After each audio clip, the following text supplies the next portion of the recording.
Hello. I am sure everything's going to be fine today.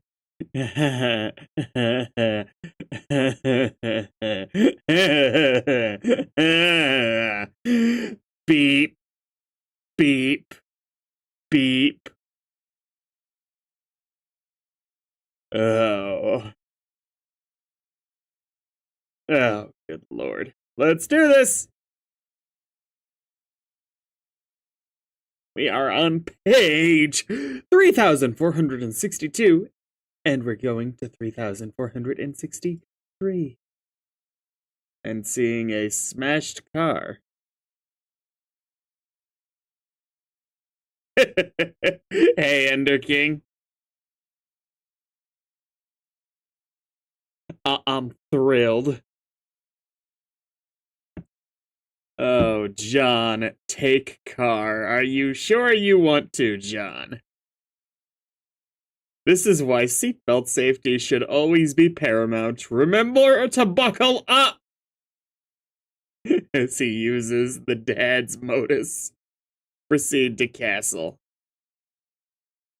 Ooh. Ooh. Perhaps this is the one. As you approach, you make an attempt to contact your friends for verification, but there is no answer from Jade or from Rose. You wonder what they could be up to. It seems someone else is bugging you. Well, I certainly didn't expect this so soon. Like, oh my god, hi, John. Oh, hey there, Vriska. Can this wait? I was about to check out this castle and see if my dad is here. Your guardians are not here. Oh, dang it. Do you know where they are? Yes, they are in another castle. You. Fuck you. Oh.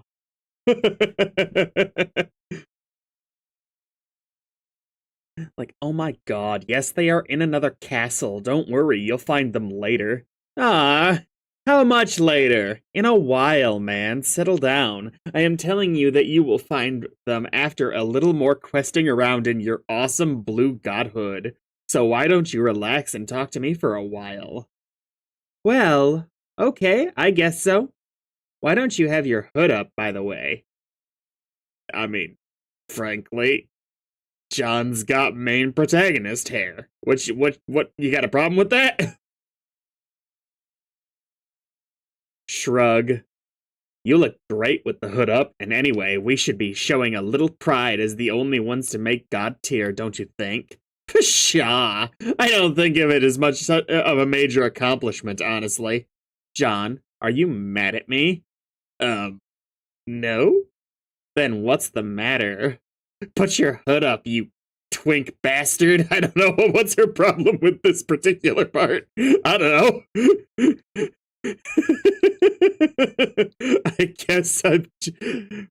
I guess I just miss my dad.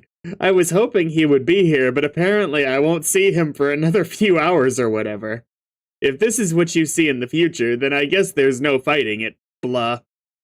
I still find it a little hard to understand the sentimentality you attach to these adult humans.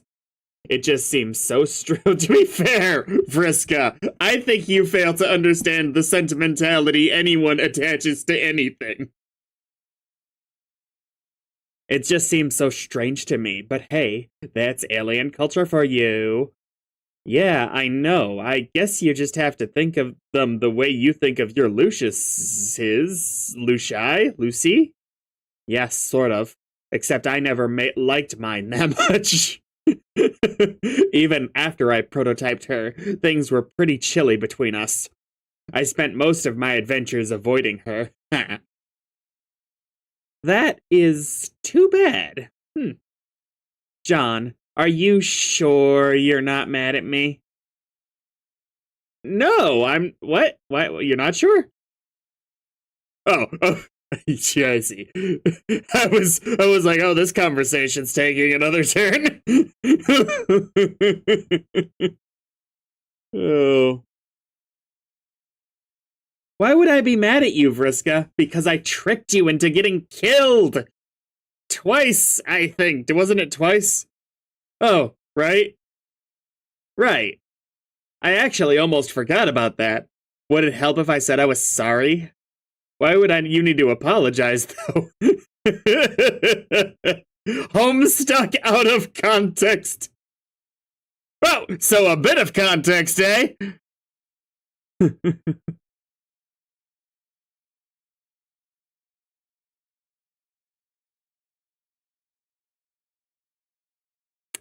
Okay, I get your explanation.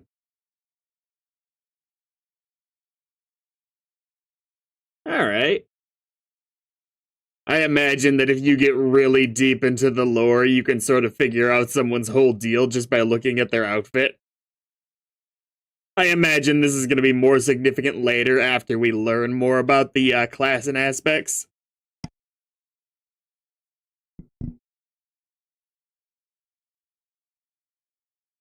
Why would you need to apologize, though? I mean, I admit I was pretty confused about it at first, and I also have a rather chilling approach to my own death, to be frank. Maybe nothing to unpack there, obviously. Seeing my dead body in the cloud and all. But in the end, you did it to help me, didn't you? Yeah. Really, I should be thanking you. Are you there? Yes, I am here. Sorry, I wasn't sure what to say for a moment. I am just so incredibly relieved that you are not angry with me. I really don't know what reason I would have to be angry. I mean, aside from the deception involved, but I kinda understand why you did that. And in any case, you did give me a choice. Yes, I did. Wow, it's usually me that does all the rationalizing for my bad behavior, but now I got Bay doing it for me. Booyah, ship confirmed. Oh yeah. Yes, I did. I don't know, John. You'd be surprised how often people resent it when you try to help them. But see, you really get it. That's why you're special. Shrug. Oh, that's my heart. So, is that what you wanted to talk to me about? Yes. Well, not exactly. Then what is it? I don't know how this is probably going to sound, especially to a human, but I just killed someone.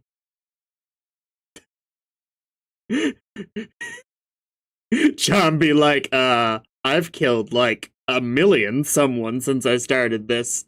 Those imps are pretty easy to take out. No, not like that, you fool. You did? Who was it? You mean like a bad guy? Not exactly. Oh yeah, Carcat mentioned that he was in trouble and then had to go. It made me a little worried. Are you guys under attack or something? I'm not sure that what his deal is. I haven't seen him in a while, but we are not under attack. Not yet, at least. Oh, well then, who did you kill? He was a friend. Someone from our team. Why? It's a little complicated. Well, did he attack you or something? Friska just got to lay out the cards at some point. No, just to be clear, John, if you're not picking up on most of the menacing undertones that I say things with, I am a evil person. Now, it's okay if you still like me, despite that. Like, oh my god, that's so cool. But we need to get on the same page about this.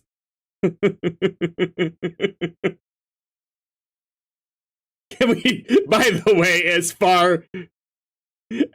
Vriska's as far as Vriska's outfit goes, it could not suit her less.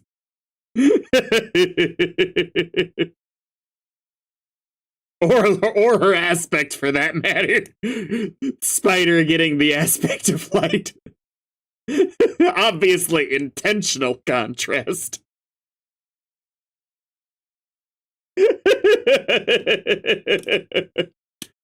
I'm sure that'll be explained at some point.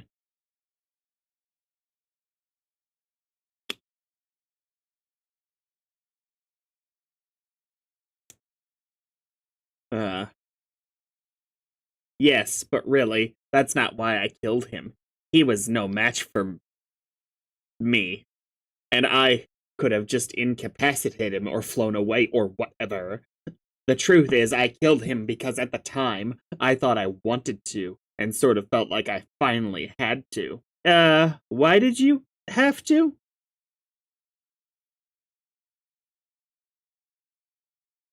Is that you just rationalizing it, or is that their actual explanation in Homestuck Ender King?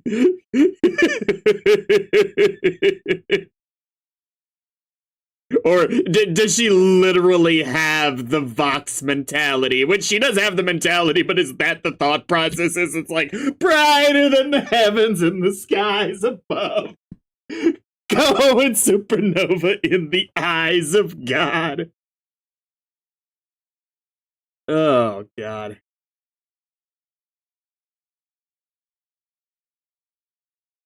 The truth is, I killed him because at the time I thought I wanted to, and sort of felt like I finally had to.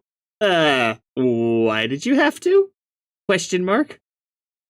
Because enough was enough. You don't even know how frustrating it is to be friends with him. God, Vriska, he just had a wheelchair. I think you could have coped. I used to really like him and wanted to help him get stronger so that he might stand a fucking chance to actually make it in our world. But he was just so weak and indecisive. He wouldn't change. And when he tried to change, it was too little and too late. Always late, lady, late, late, late, late. Too late to kiss me, too late to kill me. He couldn't do it when I really needed him to. So when I saw he was actually serious about trying to kill me now of all times, I just got so angry. I question the sincerity of that with you successfully putting 8 A's there.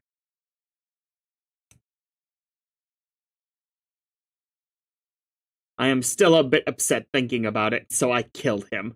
And I'm pretty sure he's dead for good now. Wow, you're right, Friska. That does not sound good.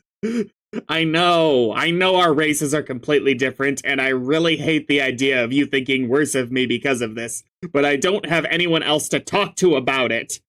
But to be clear, just so we don't get off the wrong track, murder is still bad for the trolls. Like, it's certainly not as frowned upon as humans, but it is still, like, bad guy stuff.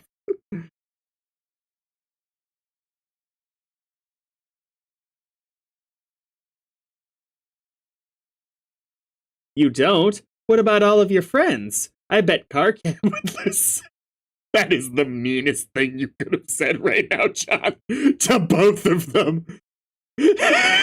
Or what about Tracy? She's pretty nice, isn't she? No. I mean, yeah, they're fine, but I can't talk to them. Why not? For one thing, they would probably just be pissed off at me for killing Tevros. And more importantly, there's no way I could tell them how I really feel about it. Well, how do you feel? Horrible! If any of my friends knew that, they would think I'm weak. Oh, I guess I understand. I mean, I'm trying to, with the cultural difference and all. Do you? I really do. Someone clarifying to John, like, no, this is still bad guy stuff. What your understanding of the culture is not that different here. I could totally see John's interpretations just being so badly warped by how bad Carcat is at explaining things that he just thinks it's normal for the trolls to go around killing each other. Like, trolls are more violent and angry, right? Kind of like Klingons or something, which is an angry race of alien savages from a human TV show. We aren't savages, you dope. Oh, I know, that's not what I meant, but I'm guessing you all have to act tough to make it in your world, and have a sense of honor about fighting, and like to beat people up and stuff, right? Yeah? Let's say close enough. But I think that no matter what alien culture you are from, killing is still wrong. Thank you, John. And it sounds like you do, too. Yeah, see, this is where our cultures clash, I think. It would be difficult to explain exactly how killing is viewed on our planet with all the nuances involved. It just isn't the black and white thing humans seem to think it is. I'm glad we're actually getting into this. Okay. Well, you could try. I am listening, and God, John just takes it. He rolls with the punches, doesn't he? On my world, I would be completely vindicated for killing him. He is far lower on the Hema spectrum than me. He managed to disrespect me time and time again, but I kept letting him live. In fact, the amount of slack I cut him would be considered scandalous by those in my class. I had every reason to kill him, and yet I feel bad about it, like a lame, weak fudge blood, just like he was. And the fact that I feel bad is why I'm sort of freaking out right now. I think if you feel bad, it just means you have a conscience, which is good, right? No, that's not how it works. I'm supposed to be just fine with it. This was sort of like a test, and I'm afraid I might be failing. How was it like a test? Well, it was the first time I killed somebody. Okay. Wait. Okay. That's not really true. What I meant was, it was the first time I killed somebody I cared about. Damn. So, you killed other people that you didn't care about? Yes, sort of a lot, actually. But there was a really good reason for that. No. How many? Or do I want to know? Oh, it doesn't matter. Probably many thousands. Holy shit.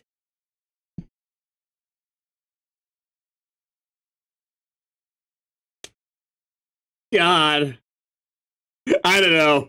I get what you're putting down, Ender King, but I think I don't want to. I want to avoid a little bit of assigning those things to the character aspects, just because it rings too much of astrology to me to be like, well, of course they did that. They're an Aquarius, obviously, which, granted, I suppose is a part of this whole thing, but I feel like I gotta mix and match a little bit here.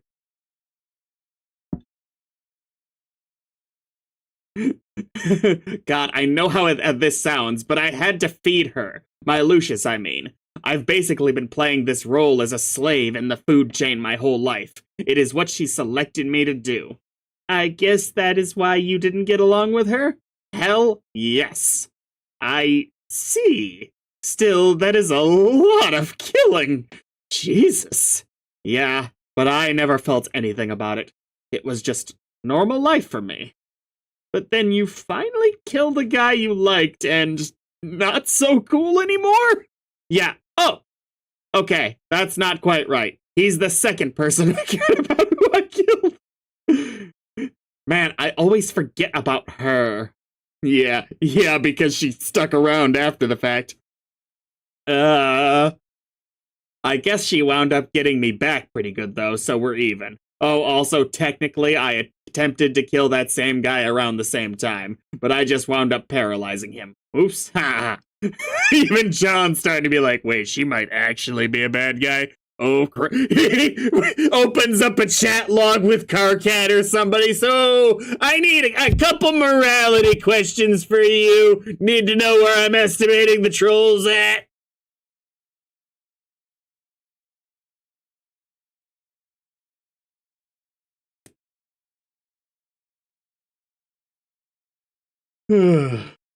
But man, that was sweeps ago. I think I had a really juvenile attitude about killing back then. I think I was trying too hard. I was always really obsessed with being the best at stuff, and I guess I was trying to be precocious in that respect as well, and prove it to everyone how brutal I could be. But I was just a confused kid. I didn't know anything about what killing really means. I was trying to fake it, and it caused me nothing but problems. I guess I had no idea how different we really were. What I am hearing is seriously scaring the shit out of me.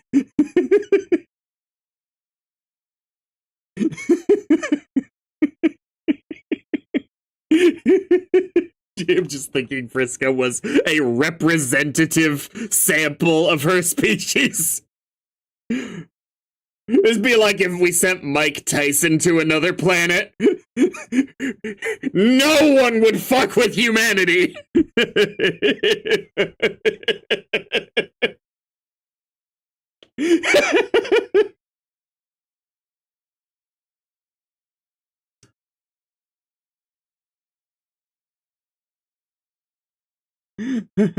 What I'm hearing is seriously scaring the shit out of me. Yeah, I know. I wish we didn't have to be so different. I'm just trying to be honest with you, because like I said, I have nowhere else to go. Okay, well, I appreciate the honesty. Now I'm going to go sit in the fetal position for a few hours and suck my thumb. Please don't watch. So, if killing isn't exactly wrong, then what is it? What do you mean by what killing really means?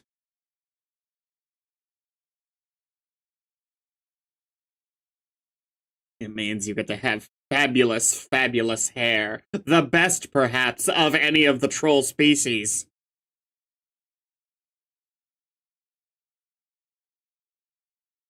I was I was assigning the fetal position, by the way, to John. Vriska, you're getting kinda close.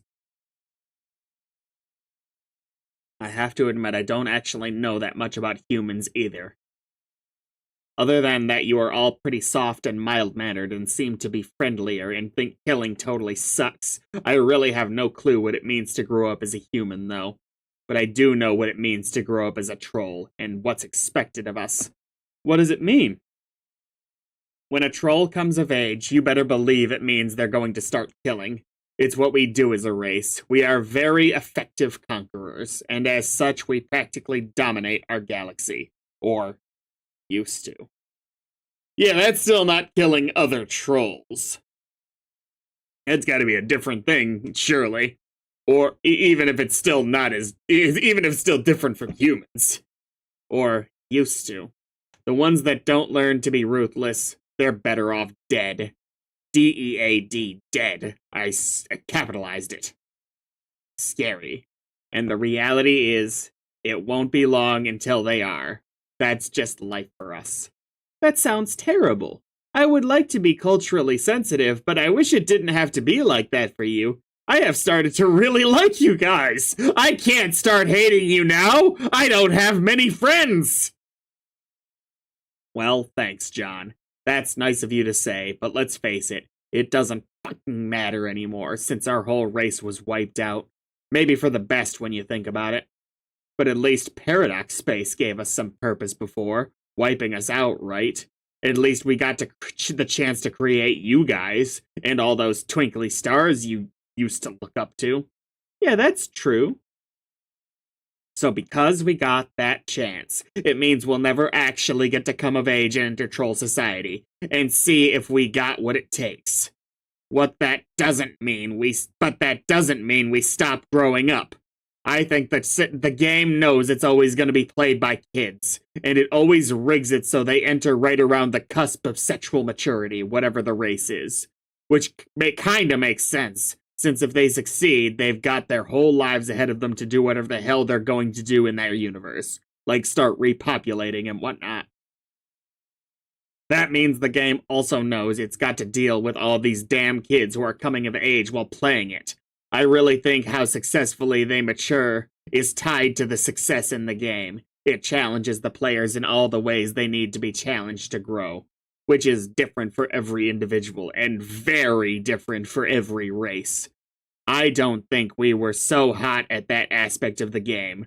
In fact, I'm sure we were quite awful. Hell, even if I wasn't that great at it.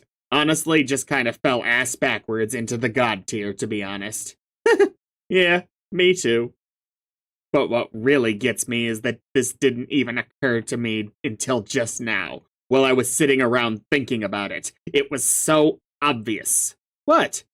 That was why the game split us up into two teams. It knew as we came of age we'd probably start killing each other, so it just provided the stage. Red team versus blue. It was so simple. All we had to do was what we were naturally inclined to. It might have worked out better for us.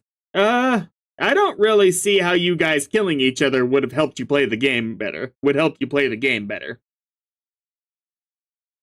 Yeah, you'd think that would be counterproductive, but then again, maybe not.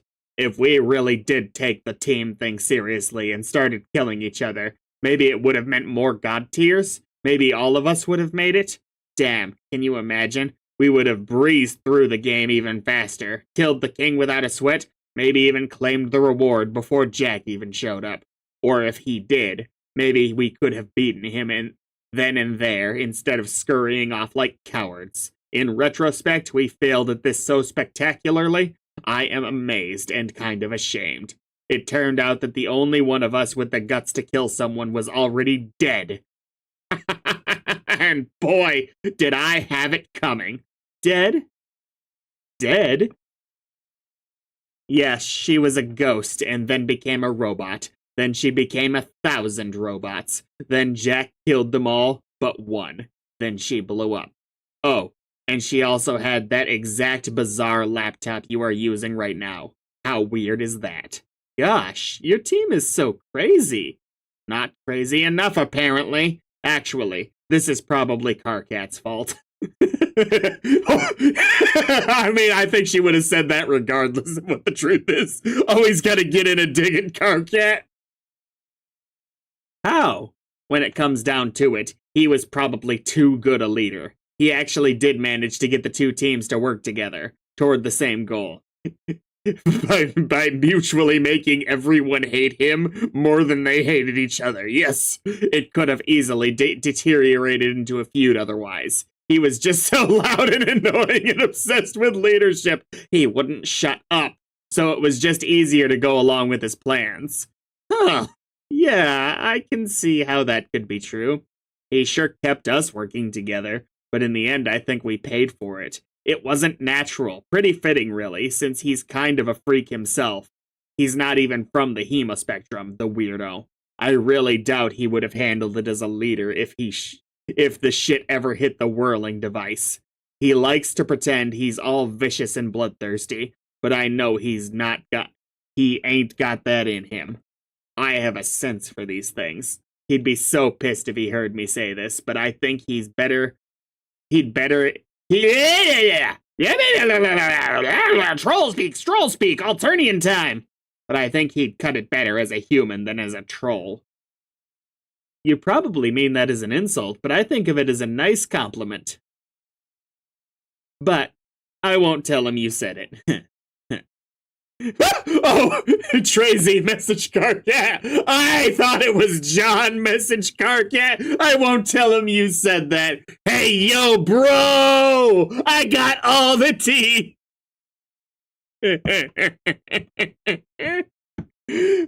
Message Carcat.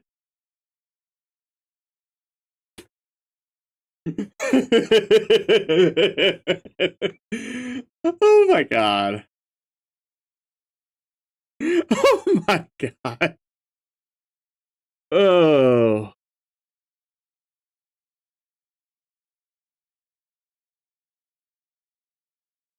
Gallows calibrator.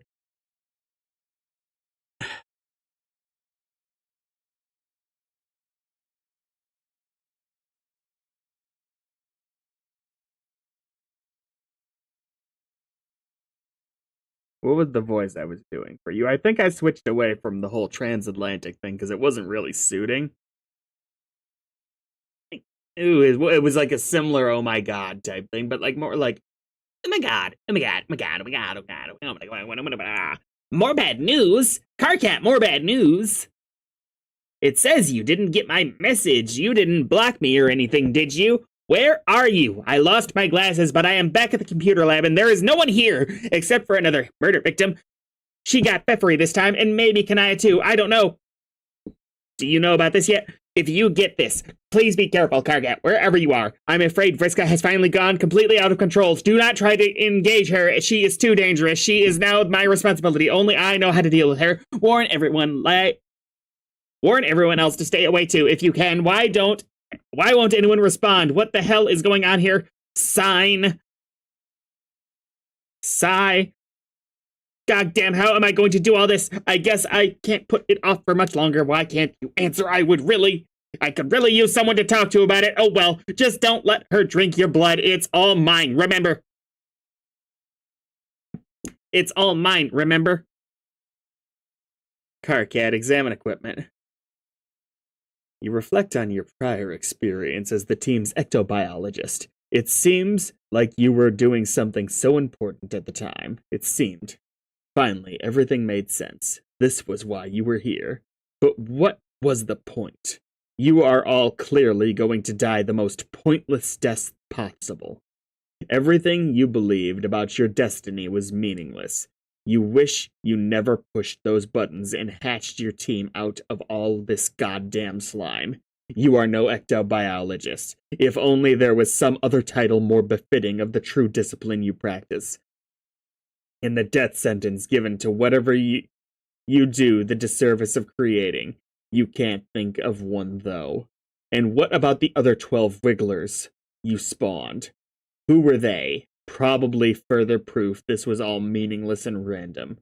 Could it be that they were the true heroes meant to be sent back to play this game, while your team was the superfluous crop? Could a mistake have been made during the reckoning? Or just maybe, she was right about them all along. Not that it makes any difference now. Someone is stirring behind you. Something unconscious and toothless.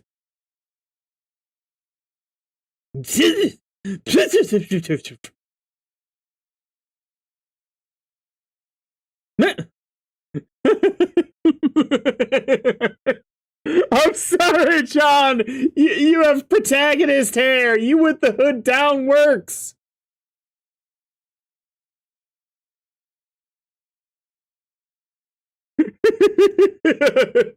Cat with the complete shock. So what about Jack? What about him? Are you still planning on killing him? That would be a constructive way to use your killer troll instincts, even by human standards. It is much better than killing friends. Yeah, you're right. And to tell you the truth, part of the reason I wanted to kill him was to protect them. It's not just about glory, you know. Because if I don't do it, then who will? Well, we have a plan to defeat him too, so there's that. Yes, I know about your plan. I guess 2 plans are better than 1, right? Yeah, so will you go fight him then? Man, I don't know anymore. It's one reason I'm free. Can we try talk no jutsu on Jack? I think Jack is one solid back rub away from being an alright dude. He had a lot of work stress. Not a lot of workplace respect. Took over and he's just been cruising ever since.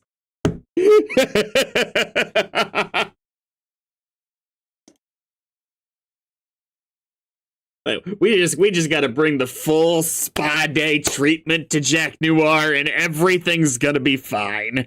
Everything's gonna be fine. I have no idea when you wrote that, Ender King, and that makes your statement way funnier. My lips are sealed. About what? I've been jibber-jabbering for a while. You might have been 2 seconds ago. I don't know.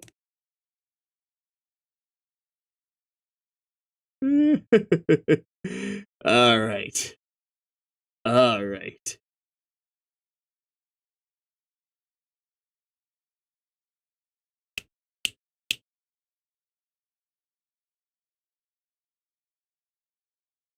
Where was I? Shit.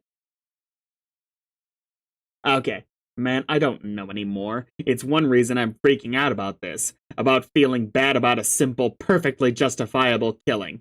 If I can't handle that, doesn't it mean I'm not as strong as I thought? What hope do I have against Jack if that's the case?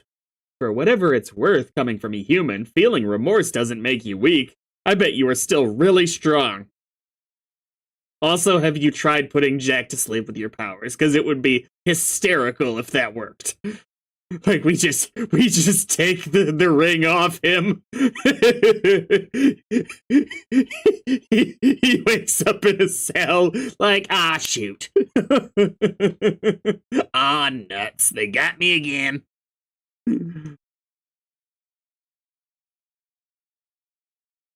But then, I'm not sure if I actually want to encourage you to go off fighting him, because as strong as you probably are, it sounds like he is really strong. And even though you killed tons of people, I think I would still be pretty sad if you died. Aw. So maybe you should just let us handle it? At least we won't fight him directly. I don't know. Even though I'm conflicted, it still feels like something I have to do. I admit I'm pretty scared thinking about it. Not of him necessarily, but of the fact that I apparently don't know myself as well as I believed. What if I'm not as lucky as I thought? What if I do not, in fact, have all of the luck? Well, maybe you don't. All of the luck sounds like an awful lot of luck to have. Exactly! But then, if there's no chance of catching a bad break, then taking a risk doesn't even qualify as bravery, does it? It isn't even a risk by definition! So if this is going to mean anything, I guess I just have to find the strength somewhere to go through with it. More than just the fakey strength that comes from turning a blind eye to all your flaws. You know what I mean? Hmm. What?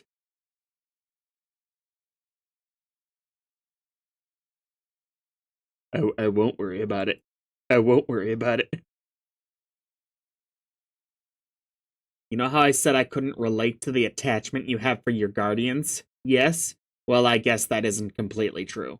There are adult trolls who we can relate to, if we choose to, and if we are lucky enough to discover who they are.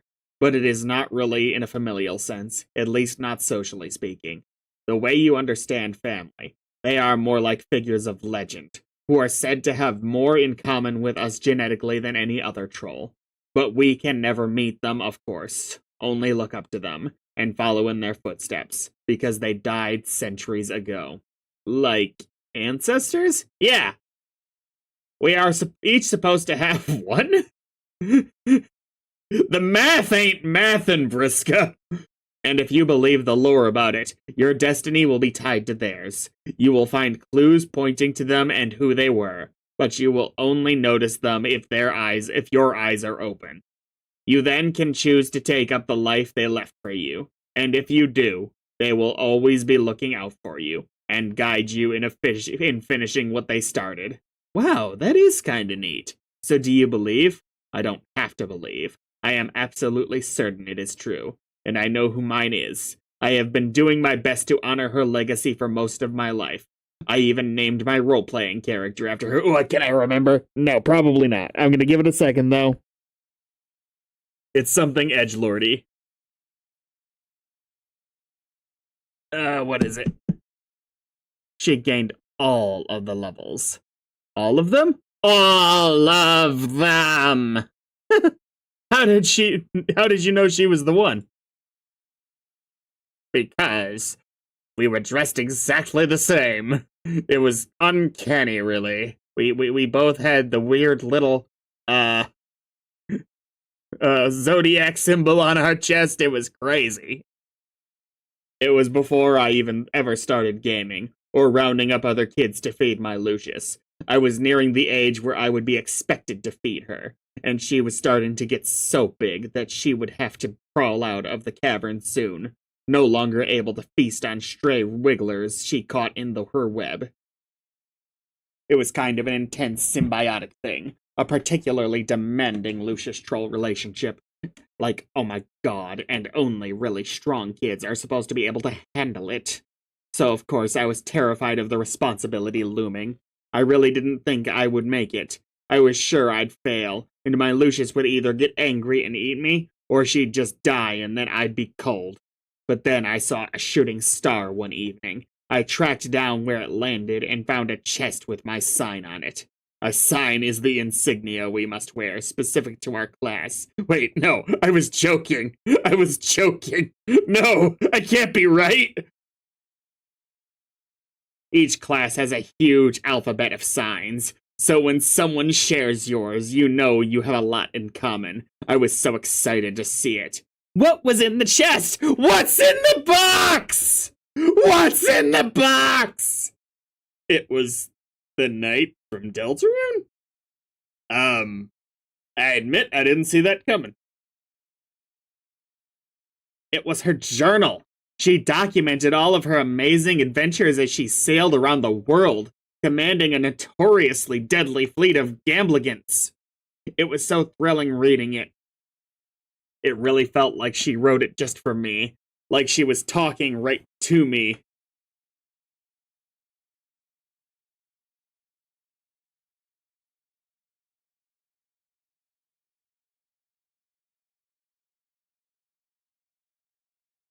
I wonder if this is another case where it was somehow the human world mixing and matching like Rose's a game FAQ before.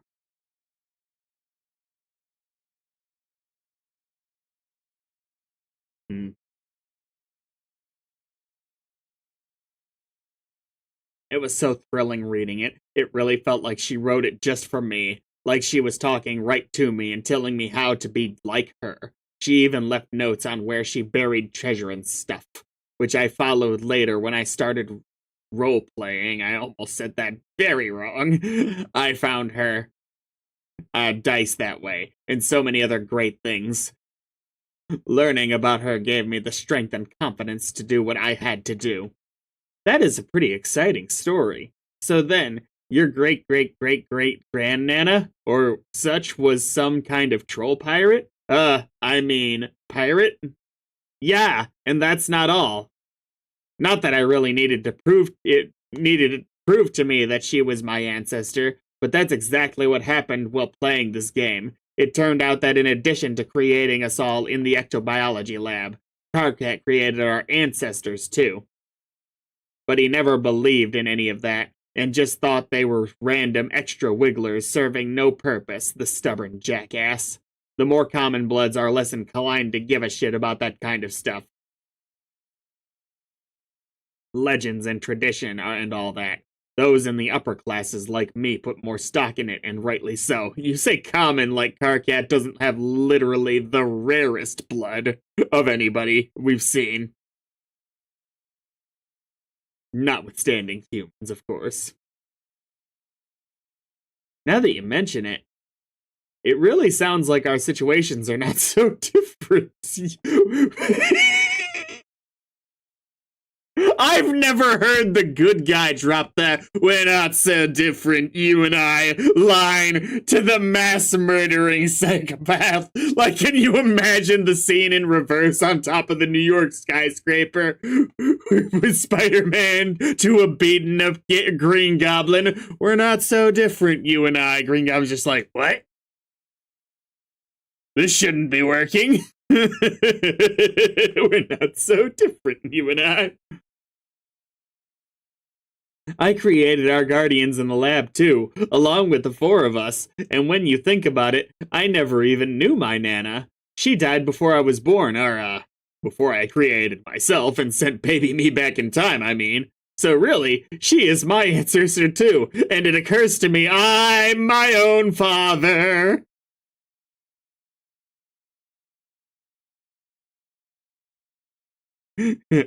Steven Universe is an expert at talk no jutsu, but in the end, he did think he was different than the mass murdering psychopaths. He just couldn't do anything about it.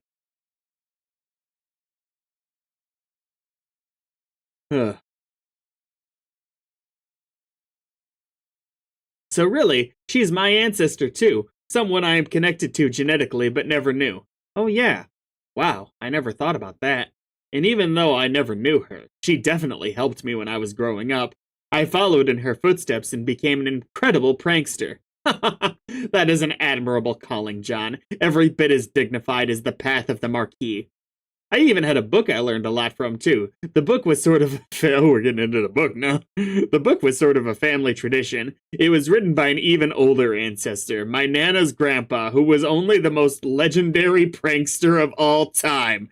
So as you can see, we have both benefited greatly from ancestral wisdom. Yeah, that's so awesome.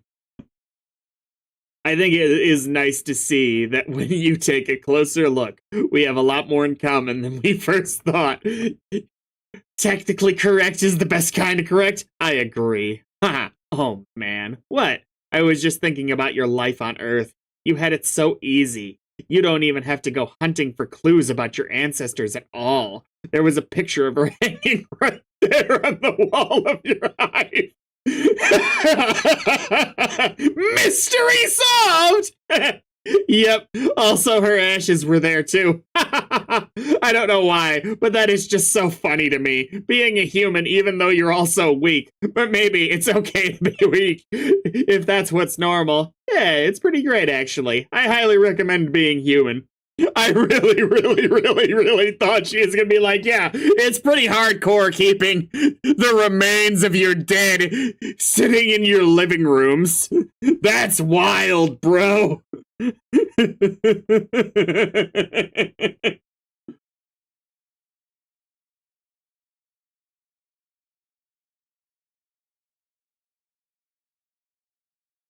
I do believe that you mentioned this once before, Ender King, about Steven Universe using the class system.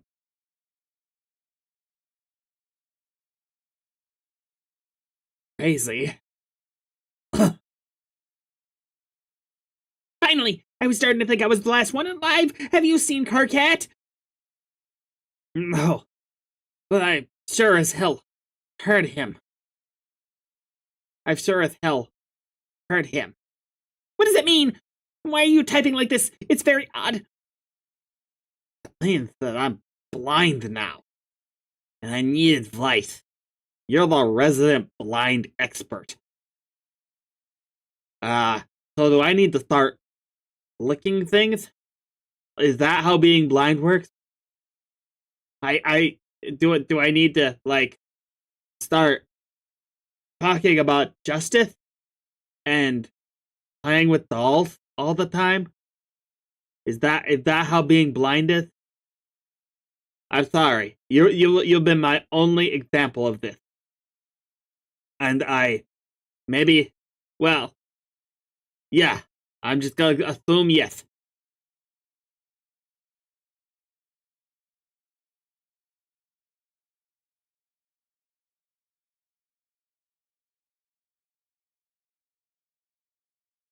And I guess I talk like this cause... Wait, no, are you talking normally right now? Oh no. God, you had to talk open mouth. And I guess I talk like this. That's how all my teeth look. Some kind of gross-fisted douche. Now he's flipping out. Okay, I gotta go through this again. Tracy? Finally! I was starting to think I was the last one of us alive. Have you seen Carcat? No. But I sure as hell heard him. What does that mean? And why are you typing like this? It's very odd. It means that I'm blind now. And I guess I talk like this because KK knocked out all my teeth like some kind of grub-fisted douche. Now he's flipping out.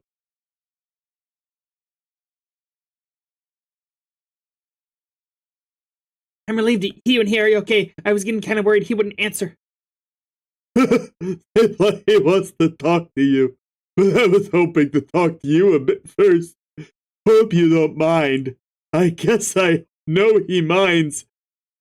But he can smooch my bloody, gummy mouth right on the lips for all I care. I mean lips. That's what I meant to say. Now that I can. Lips. Lips. Lips. Wow. It feels so great to say that word. Oh, Sullux, we can talk. What is you being blind? What is this about you being blind? I hope you don't find it insulting that I wanted to talk to you about it first. You just seemed like the right one to talk to about it. I do not mind. How did it happen? It was Eridan. Got me with his fucking science stick, but it's my fault. I totally underestimated him. Oh no. Honestly, I'm okay with it though. I'm fine. I mean, aside from the part about not being able to see goddamn squat. Sullux, do you know about Pfeffery? Yes. I'm sorry. Me too, but it's okay. I'm okay with that too. It's hard to explain how I'm feeling now. I just know that she is happy and okay now. Just like Aradia is. You are sure you're okay? Yeah. I feel better than I ever have, really. There is no more noise. I never realized how noisy it was. I may be severely misunderstanding what blindness is, Apparently, I've gone deaf. That's the word, deaf. Do we have a deaf team member? Maybe I should have consulted them. I can finally relax and hear my own thoughts without having to yell them. Or actually, just not have any thoughts. That's a nice change of pace. That's good. What kind of noise were you hearing? Voices. Indiscriminate, indecipherable voices. All talking at once. Voices of the soon-to-be dead. They had been getting louder lately, and I just figured they were all ours. I tuned them out, kind of like I pretty much always do. But now that they're gone, the difference is huge.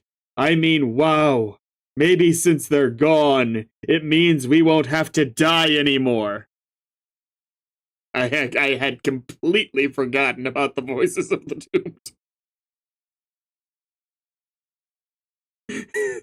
I guess Solux almost dying got the voices of the doomed to be like, okay, damn, bro, chill, we'll give you a day. I hope you're right. So, since I guess I have to learn to be blind now, do you have any tips for me? I mean tips. Tips, tips, tips, tips, tips. Ooh woo. Wait, no, that sounds stupid. Yeah, I have plenty of tips. It may take time, though. It took me plenty of time to get used to. I also may not be as good a teacher as I had, since I am not a magical dragon. That's okay. I'm happy to learn from you just being you. Hooray! So where are you guys? I should join you so we can stick together. Fuck, I don't know. I'm blind, remember? You fell asleep and woke up, and also poke, poke, poke, poke, pap, pap, pap, pap.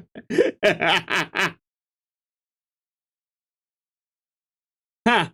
I'll ask KK. Hang on!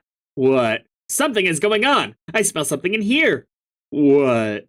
It smells brighter, brighter than the heavens and the skies above. Going supernova in the eyes of... Maybe Vriska's intending to apologize. Brighter? Tracy, are you there? Ah, shit, no! My teeth! They're glowing back! Oh no! Why is this happening to me?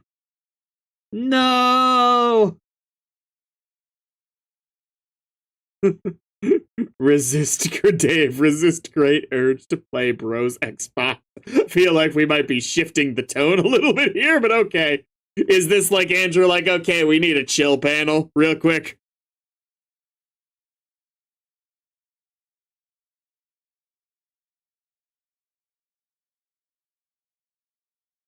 As usual, you fail to resist the urge. You start thrashing up stunts something uncanny brutal on your quest for... Oh, god damn it. You were making a play for that sick, nasty pack of deliriously mouth-watering Doritos, and this idiot got stuck in a bowl again. Time to reset for the third time this hour. Reset. Someone is bothering you.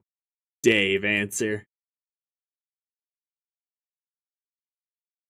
The extra brain-fucky part of Homestuck. I don't believe you. I don't believe you. Alright. I need like an indication if you're Robo Aradia, Ghost Aradia, or regular Aradia. I don't believe regular Aradia ever interacted with the humans or had an opportunity to, but I'm gonna go with Ghost. Hello.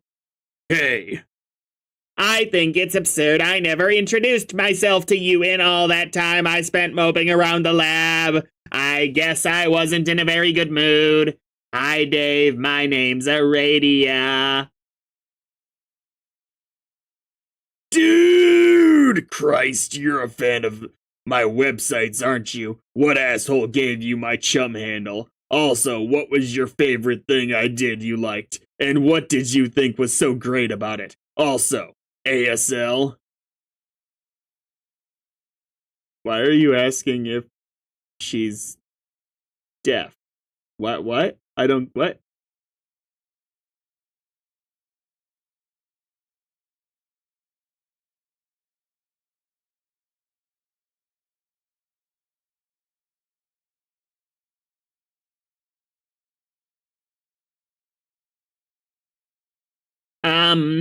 Six, a girl, and a place very close to you. In fact, I could visit you right now if you would like. Nope. What? What? Ghost powers? Oh, holy shit. Okay, you're a troll. Only trolls say there's six.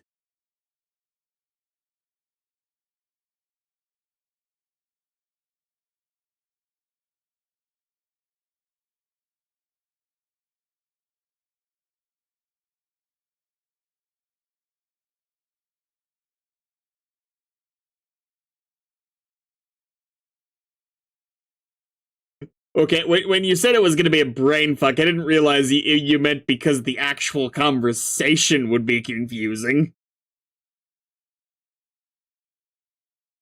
I don't know what's up with you and that dumb fake age. To be fair, it translates to the same age as you, which at the moment is 12, is it not?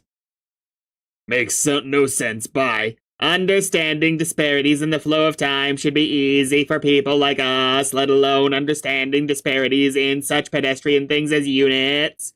I am 6 sweeps old. 1 sweep is a little more than 2 years, you dummy. Cool story. Look, it is either the truth or I am just someone who is being a bit playful. What is the harm in that? Okay, so 2 equals 6. Awesome joke, ha ha ha. Or wait, maybe it was just a waste of time. You people think I'm made of the stuff. Ah. What are we doing here? I know you aren't, but I am. What? Made of time. Fuck off! Your puns are not accepted, Aradia. Your puns are rejected. Whereas you are the knight of the very same cosmic faculty, it would seem we have very little in common, Dave. I am also getting terrified. I'm going to need to backfill a lot of this dialogue with more ghostly Aradia nonsense. It's possible. When in fact we have very much. Yeah, I think I'm gonna shut off my phone now. See ya. Yes, that's definitely what you did the first time we had this conversation. So I will wait patiently while you realize that's not what you're going to do this time. What the fuck? Dave, describe to me why you are incredulous, please. Why you are now incredulous, please. No, I understood that, Ender King. But she was making a pun about being made of time. I understood.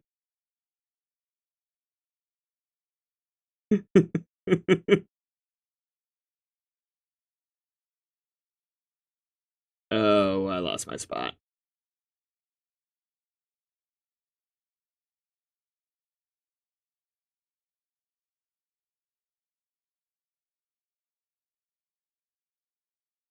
So I will wait patiently while you realize that's not what you're going to do this time. What the fuck? Dave, describe. Yeah, there we go. I remember this. I remember shutting off my phone and never talking to you again. But I'm still talking. What's going on? Ooh, are we changing the past? Of course you remember that. This is a memory. Okay. No, it's a dream. I'm asleep. Or am I? What is going on here? Come to the window. Why? Because I'm outside. BS! Take a look. I don't see anything out there. That is because I'm not out there anymore. Turn around. I've been here the whole time. Welcome to a game changer!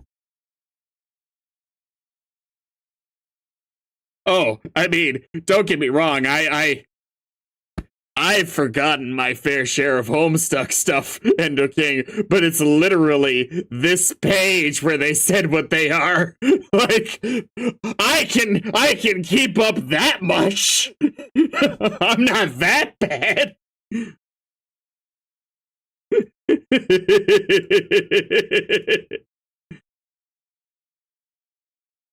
All right. I clearly need to reorient this. I am the ethereal fairy version. That's apparently a sex predator from a 90s movie. Hello. I need to redo this voice. That's the horrible choice. uh.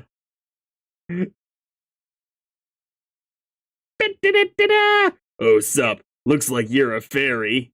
Yeah! I'm gonna make you German. Perfect. That's cool. These aren't my shades anymore. John gave me these new ones for my B-day. I remember that. And I wasn't wearing this shirt. It was this one. How'd it get like that? Try to remember! This is my living body voice.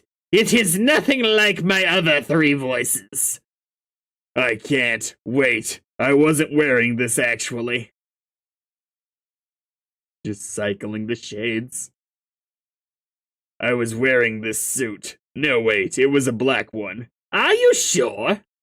Yeah. And I was playing Spurb. That's right. Then I went to sleep at some point, which is why I'm asleep now. But if I'm dreaming, then why am I not awake as my dream self? Why indeed? Shit, this wasn't the suit I was wearing. It was this ugly fucking red. Rag. Yes! I think it looks pretty good on you, huh? But go on. I just made up words. I think it looks pretty nice, but go on. And I went to take a nap. Tracy said I'd reach God tier, or I guess show me why I wouldn't. Did it work? Is this part of the process somehow? No, Sally. So then, it's just a stupid, pointless dream. Not exactly. Wait, oh yeah, I woke up, and then... No! My fashion sense! It's gone! No! Yeah, we're not trying a Japanese accent. That's... No. No. I mean, I might go for it if I thought I could do an actually good one. But the best I could do is like maybe a Mojo Jojo type thing, which, no. No. Welp.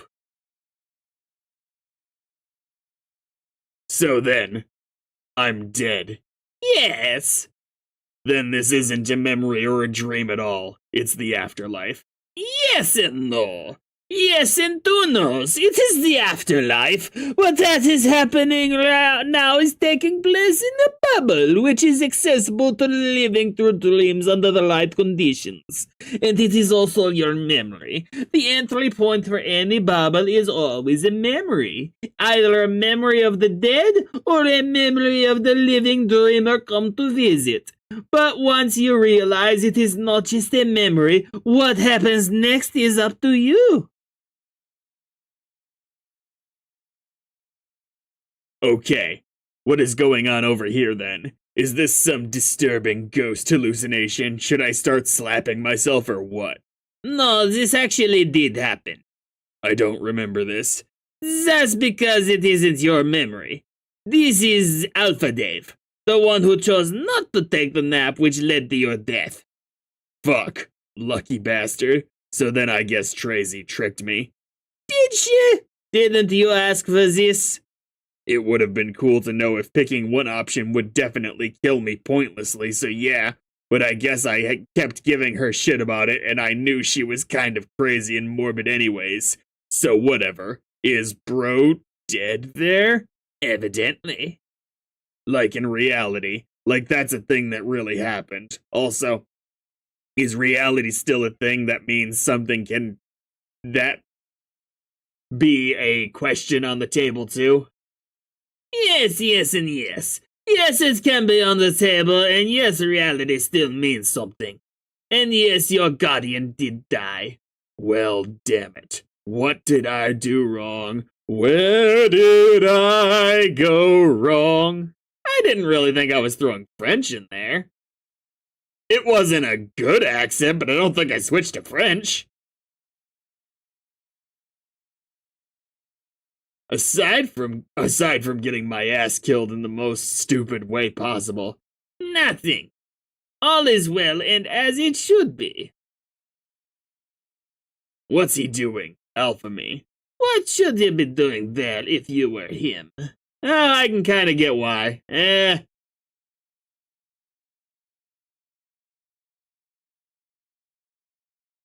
I am him. Even better. I don't know. Would you be upset? I'm trying to do like the aggressively high-pitched German accent, and apparently it's overlapping with my French accent a little bit. Yeah, sorta. Then maybe what you are doing is grieving, in whatever way that comes naturally to you. Maybe. You are lucky to be able to. I could not for a long time, but now that I can again, I am relieved. Because I have discoveries, there is no reason to grieve. I have discoveries. I have discovered. I have discovered. Okay, am I talking to someone there? Looks like it. Who? Who do you suspect would be talking to you in this situation? Probably Tracy, I guess.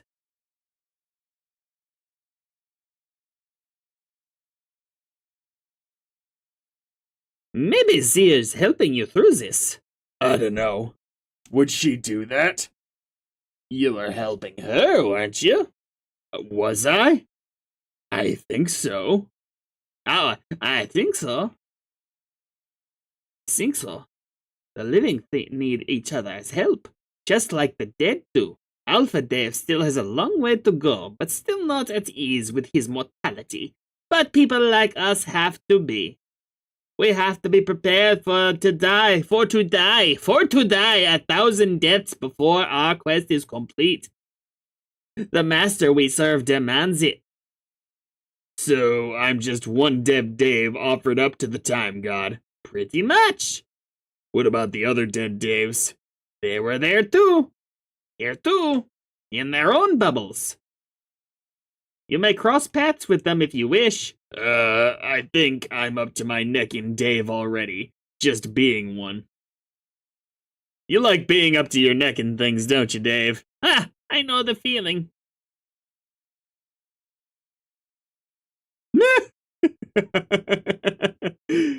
That's wonderful. That is such a random usage in a completely unrelated genre for a YouTuber there.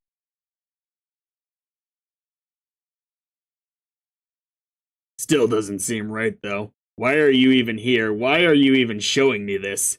I'm not showing you this. I'm not showing you, I'm just visiting your bubble. It projects your thoughts and memories, as well as other things relevant to you, like the clouds.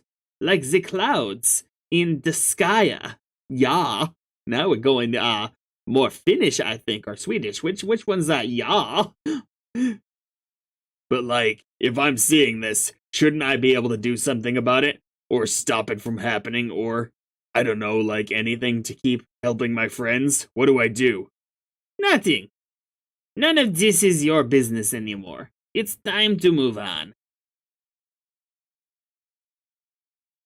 Where are we now? Yeah, very good question. Good start, good question. This looks like one of the troll houses.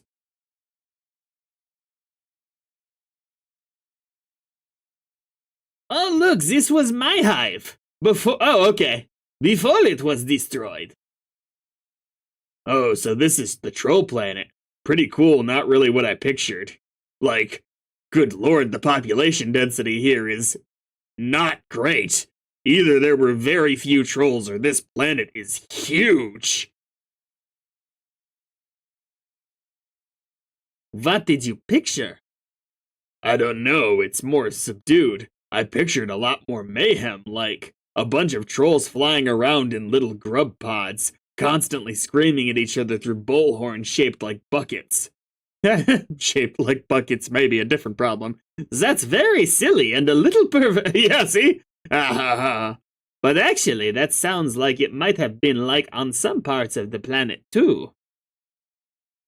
Can we not go to other parts? To those parts? I'll put in a good word with your bubble about it. Awesome. So what am I supposed to do now that I'm dead? What is, like, the primary activity here that ghosts get their shit worked up on? Over. Like, where are the fucking haunt-offs, or is what I'm asking? I don't know about haunt-offs, but there is plenty of time to satisfy whatever curiosities you might have about existence and whatnot. Boring. Is it? Just kidding, that sounds cool. Ah, yes! What else? There are all sorts of friends to meet. Ones you already know and ones you don't. There is plenty of time for just about anything. Lots and lots of time.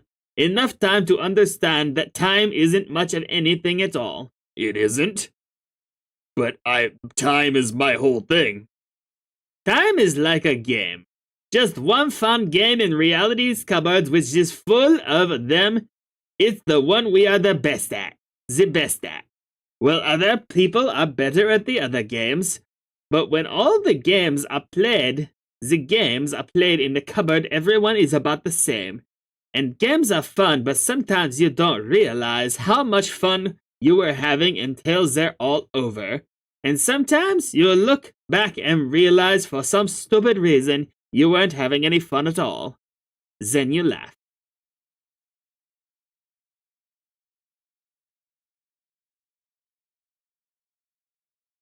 I'm just talking about what Dave's first impression should be. If I'm remembering right, the adults of Alternia are constantly at war, but even still, really and truly, it looks like population density is a little weird even for that.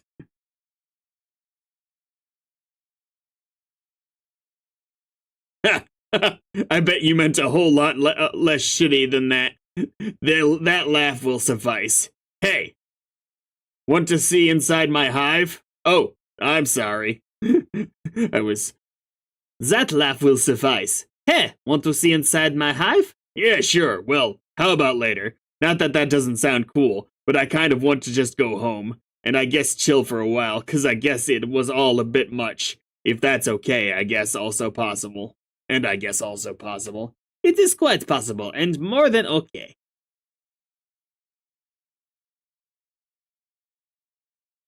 It seems you have a hive guest, Dave. Oh, hell no. Is this who I think it is? Stavros has been looking forward to meeting you. Hey! First, okay, I think you're fantastic. Oh, I was confused.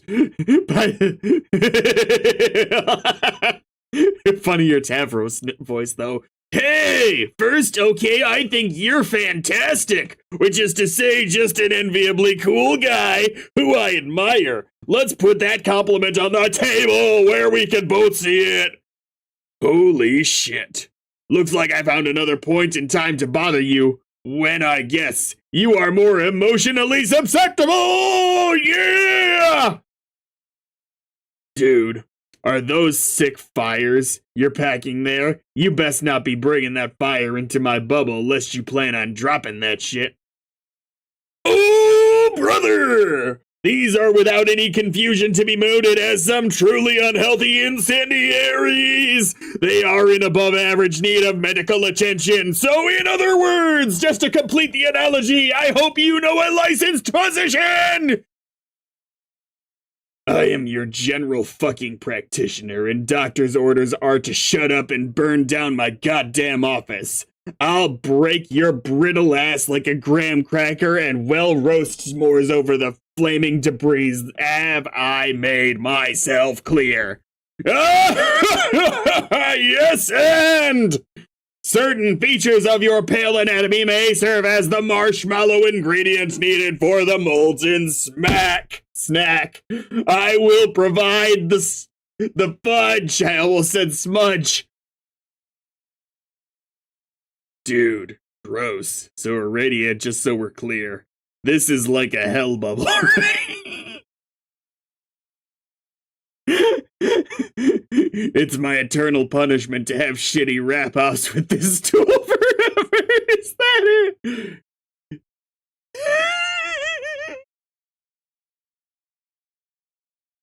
This is a hell bubble, right?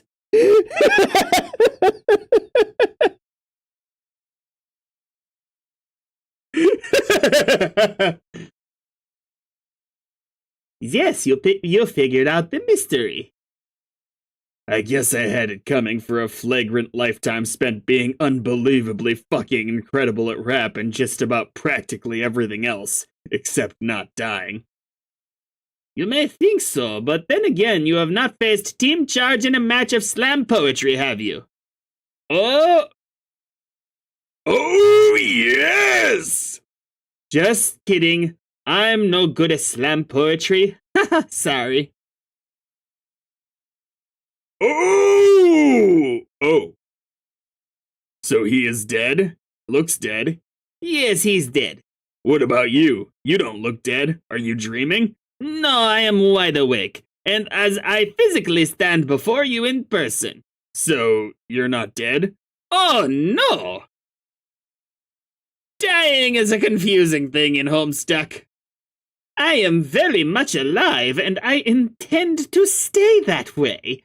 Ominous. Surprisingly ominous. Wait, switch to serious voice. I thought we were safe to be joking right now with the silly German voice. But I can't do this forever if this is big news.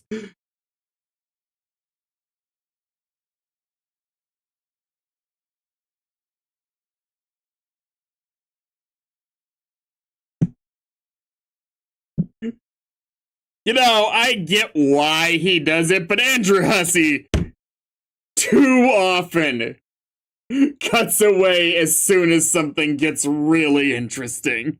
I get in some cases doing it, but at other times it's a little frustrating. Like, you don't have to do it every time.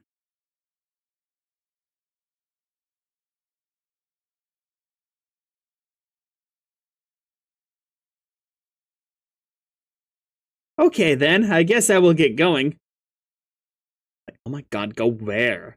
To keep looking for my dad. Are you sure you don't have more important things to worry about? Are you saying that I'm still not supposed to find him yet? John, please. I thought you were getting the future spoon fed to you like this. I have told you that you will find your dad eventually. That should be good enough. Don't you think it's time to start taking your responsibilities more seriously? Like, super seriously? Yeah, well, yeah, but what responsibility do you mean? Is it the responsibility where the live stream starts to fail?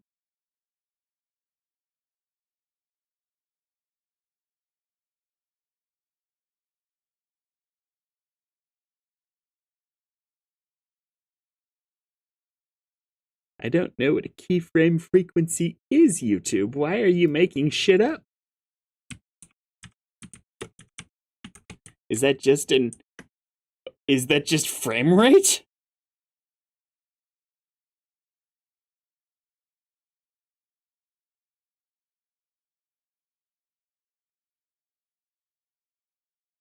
I think it's just whining.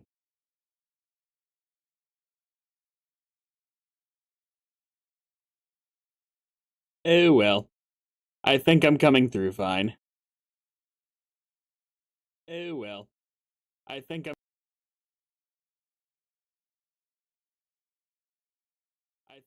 Yes. I don't know why YouTube is whining at me right now. Whatever. If it explodes, it explodes.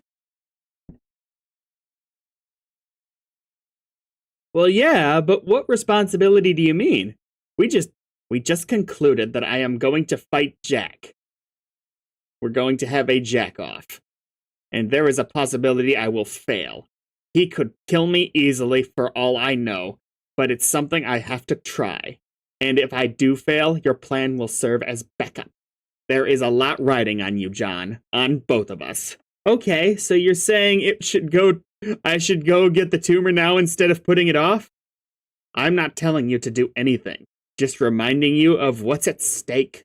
Wait, I mean the tumor. Wait, I mean the tumor! Well, it's just capitalizing it, changing the color of the text. Why don't we just call it what it is? A big fucking bomb on the core of your battlefield. Yeah, which is what I was wondering about. How am I supposed to get it out? I guess go find a cave or something? Yes, you should probably go looking for a sanctioned entry point. Or you could just do what winners in a hurry do. What? Cheat. Is that even possible? It's practically always possible. I won't tell you how. Hey, have we ever considered just asking Jack nicely to play fair? Like, we'll do a power scaling thing.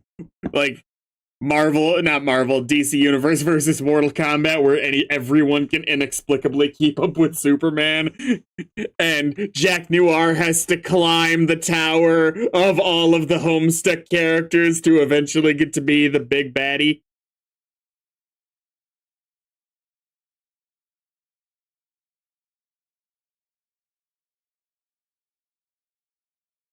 I've been here the whole time. Welcome, serrated millionaire. Apparently late on my part. I've been here the whole time. Welcome to a game changer! I could absolutely see a Sam Reich moment in Homestuck. I won't tell you how, but I will point out that you could start making better use of your powers than facilitating noisy joyrides. Is that what Earth is like, by the way? A bunch of humans flying around in little wheeled pods constantly beeping at each other with their chauffeur familiars? No, well, maybe some places, but most cars stay on the ground, because science fiction hasn't happened yet. Right.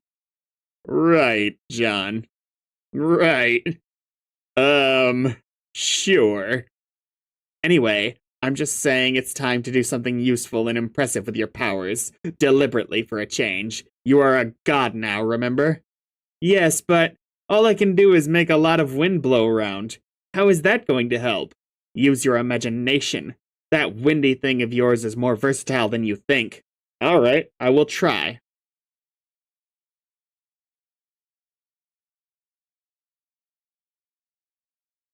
Good. Good! Give in to the dark side! Like, oh my god, good. I think it's time for me to get going too. I will prepare for battle.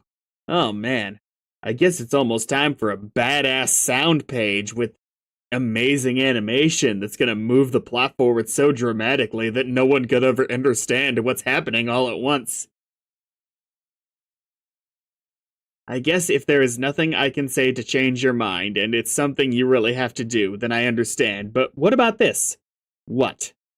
Can this not be the last time we talk before you go? It would be nice to hear from you at least once before you leave to fight him. Yeah, you got it. I will message you before I leave. In my future, too. None of this messaging me in the past nonsense. Before I even know you. Aw. Aw. In my future, too. None of this messaging me in the past nonsense before I even know you. Of course. That was actually very sweet. Okay. Okay, great. I will hold you to that, Vriska. It will be a certainty. Oh my god. That said, there is no need for any sort of farewell right now. Go do your amazing windy thing, John. Be creative. I will talk to you later. Okay, I will. Later. Your retracted messages are ominous, Ender King.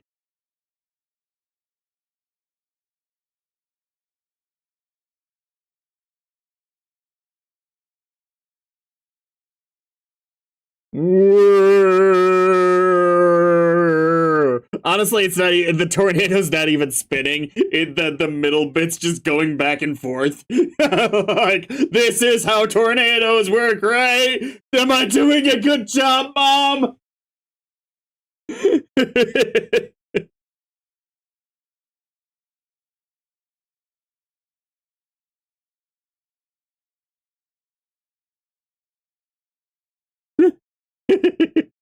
Drill! Battlefield quake.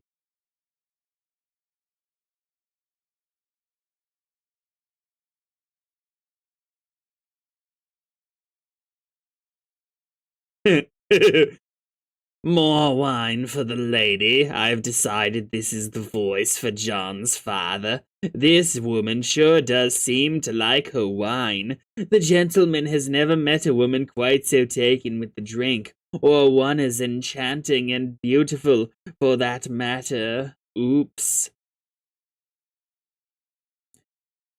The fellow has stained the mademoiselle's fine garment. The gaff is unforgivable, and the only true course of chivalry would be to liberate the damsel from the sodden cloth and launder it immediately. Well, but the lady has no concern for the purity of her finery. She has other things on her mind altogether. I don't know why I've given her the voice of a stereotypical drag queen, but here we are.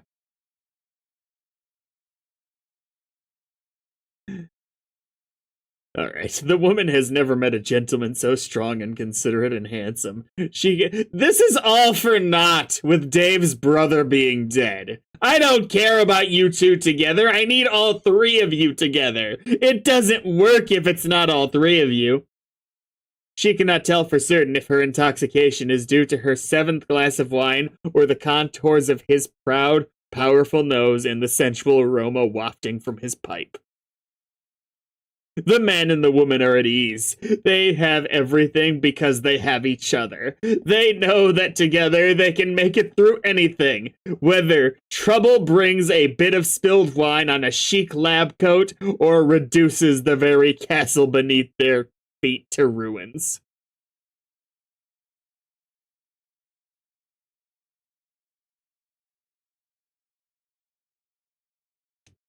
Vriska, read Mindfang's journal.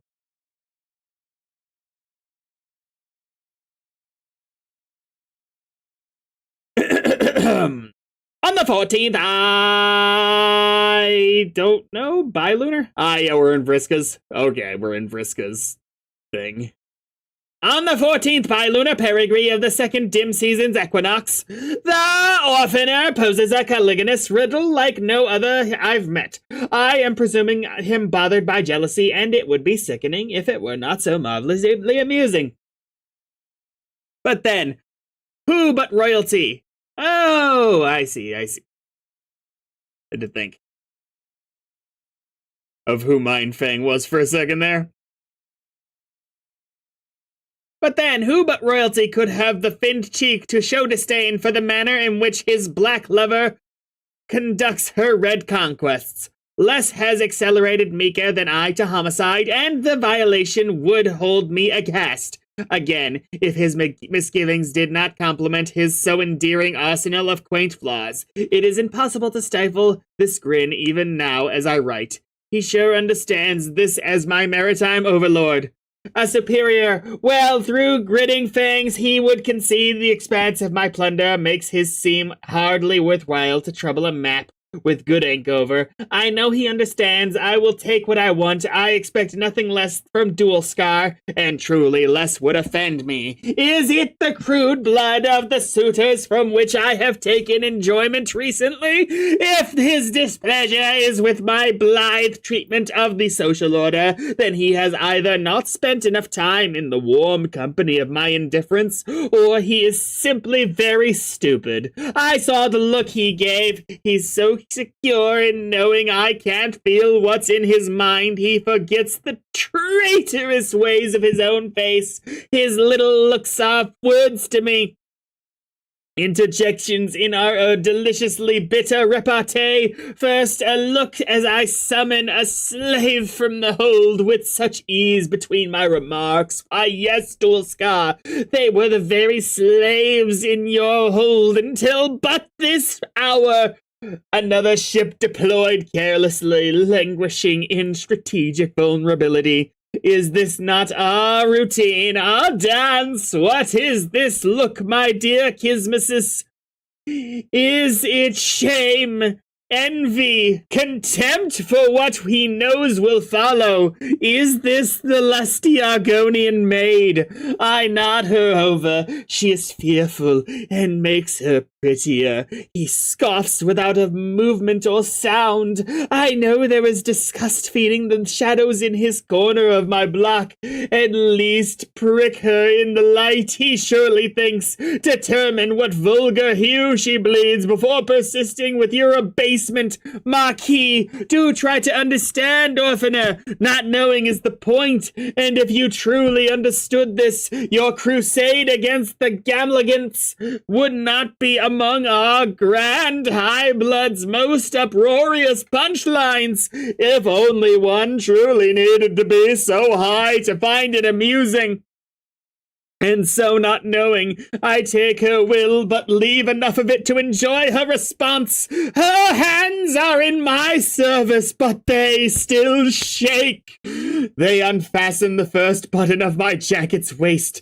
Clumsily, I have masked the line between my puppeteering and her volition exquisitely, and her uncertainty over her own control fuels her fear. She unfastens the second button, and between the second and the third, I make a casual remark to Dualscar, continuing our conversation. He does not respond.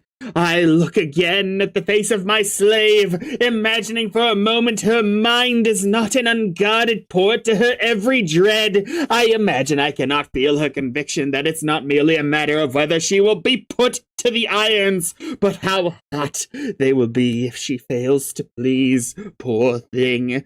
Her horns make attractive shapes and pair themselves pleasantly amidst her violent snarls of hair. Her fingers, which I have lost track of, to my surprise, have come between the petticoat and the skin. The heat of her touch tells me the likely range for the color of her blood. I wouldn't have guessed it to look at her, not with her signs stripped, her mouth open slightly, and I squint. Ah! Razor sharp and none missing. Perfect. How disappointing it is to find quivering lips hiding dull teeth. I pause to consider, what will her fear become if I choose to show her mercy later? And even in days, kindness? Will this be the red dalliance that becomes fully flushed? Love demands my cunning just as my raids. It is to be. She will never understand how thoroughly she was manipulated. Her body, her mind, her devotion. I remember Dualscar again. My distraction from our banter was momentarily absolute, and I inquire into the shadows. But he is gone. Then go, my Kismesis. Fume with the indignation I gave you. I can only pray it blackens our bond. I must know such exhibitions agitate him, and hence why I bother. Otherwise, it would be easy to dismiss him before I partook. Let it be a gift of antagonization to you, my dear rival, on which you may brew pitch for me anew. And if it is true envy of vermilion yearning I can't abide, then, though it pains me, it will be farewell. Alas, it may be that I am too good at spurring hate, too good, at least, for him. I only hope he is not so foolish as to tread a path of less torrid malice, for if he does...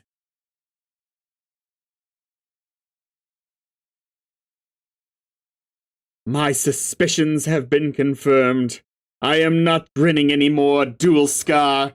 Our orderly contention has dissolved right before my vision nightfold. It was once a handsome black, but now sits like good strong tea, sullied and cooled by unwelcome dairy. Curses! I hate ruined tea. This is the tangent this story needed to go into. Thus my heart was broken twice. I was fond of the slave. There was surely promise in her red investment. He had her assassinated. And so, I am visited by a bit of bad luck for a change. It's not possible to evade it forever, I suppose. I will simply have to endure the misfortune of observing his base and artless measures of retaliation. He's applied. I love that it's sort of mixed and matched here. I love this. I love this so much, actually. Past and future, it all coincides. I'd say Vriska. Maybe it could have been that bad. Pending opportunity? I don't know. He's applied his own resources to increase the bounty on my head. I wonder if he intends such a laughably ineffectual gesture as anything more than a formality, a symbol of his intent. It's not my smile, how it threatens to revisit almost. I've broken laws, yes, but what has there been to pay for? If any act I've taken should demand a bounty, it was paid up front. I foot the bill myself with guile and supremacy.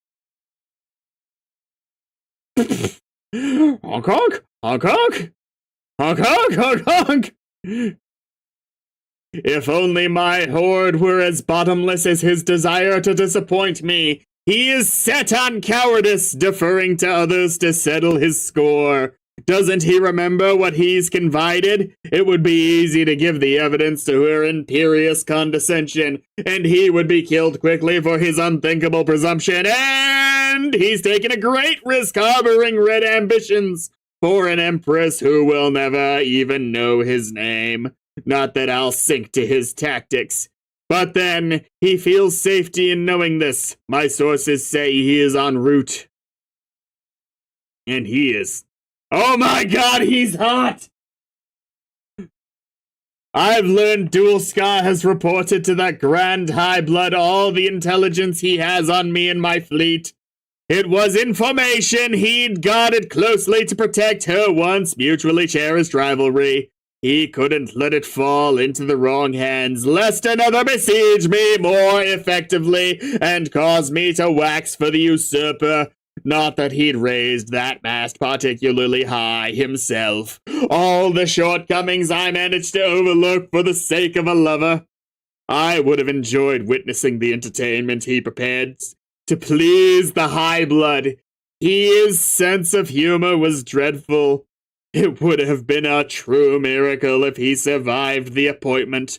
Funny, I always imagined a grander entry in my journal for your demise, Dual Scar, but I should have realized you would die as you lived. A joke. One more humorous little sacrifice kindly given to the Skulldugglers. The Skulldugglers. I mean, the Subjugulators. And one step closer to the release of the vast honk they prophesize. I am overjoyed to understand. Now this was always your destiny. Honk, honk, honk, honk, honk, honk, honk, honk, honk. Kind of getting away of the flowery dialogue here.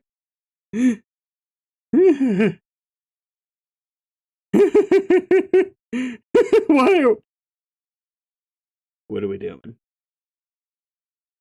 It's been nearly a week since Dual Scar's fitting end, and I'd all but forgotten the matter. It seems the Subjugulators were not particularly inspired by his revelations about my affairs. Sources tell me their response was to commission one of the court's neophyte legislators to conduct the investigation and bring me to justice. And character we don't know, I think.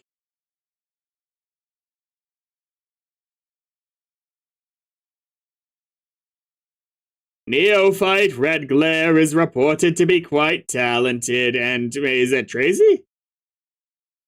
I find no reason to doubt this. Still, how can I be caused any unrest and learn their recourse is to send a lone and inexperienced bureaucrat to apprehend me?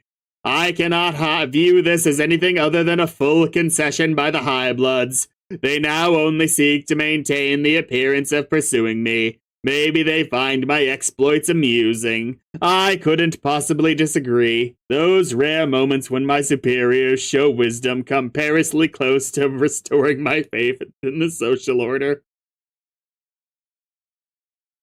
History doesn't repeat, but it does rhyme, some of this. As for Red Glare, it would surprise me if I ever heard her name again. If she finds me, then I welcome her challenge. Fuck yeah. But I am so confident she will play no relevant role in my future. I won't even bother peering into my oracle to satisfy my curiosity.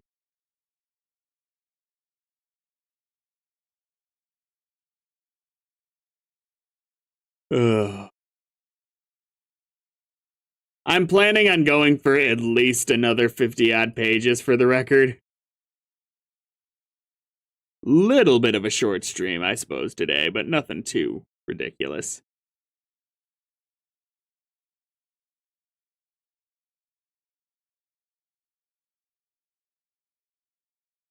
Three-time showdown combo.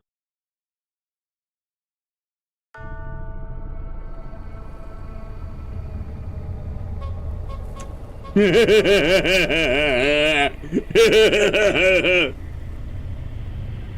right.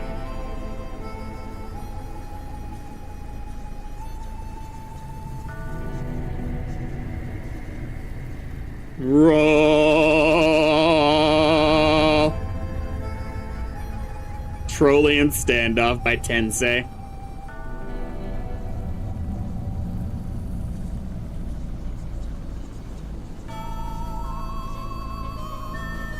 Well, that was gorgeous art. Okay. Looked like something out of Machinarium there.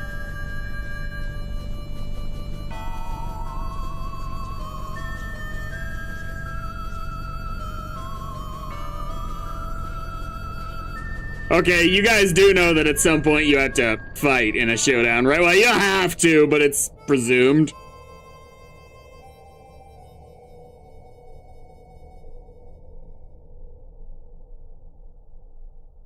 It was a cool setup.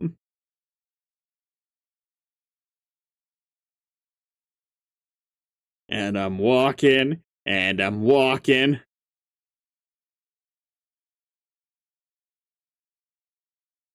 And I'm running, and I'm running. Yeah, I thought it was going to be a happier moment than this. Oh, no! No! Yes! Any chance this makes him drunk again? Oh! Wah! I do declare, I bet you wanted some Southern comfort! Get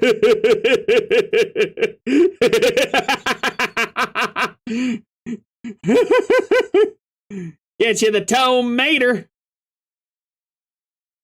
Right in your tomaters.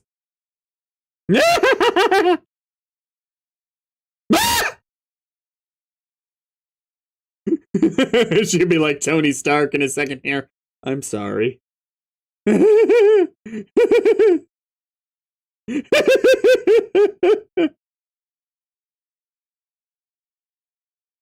Clock. Doof. Doof. Doof. Doof. Doof.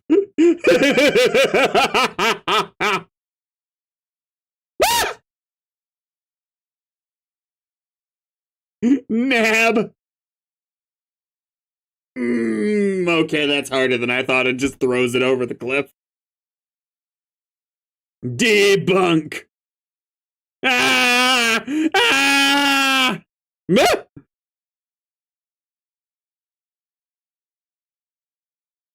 I'm here for it. Please don't do that to Vriska. Yeah, fuck yeah! No. I guess Tavros survived that. Shades, descend. Does he have to? Can we 10 minutes? Oh, those kind of shades. I thought we were talking about spades for a second there.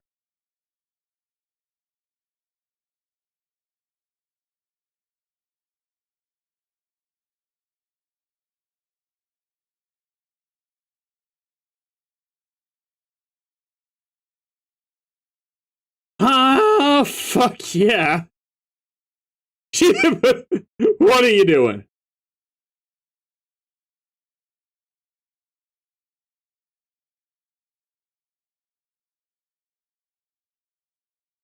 This is more Ultra Instinct than a fighting game moment. No, she used a fear multi-takedown from Batman Arkham Knight. That's what she did.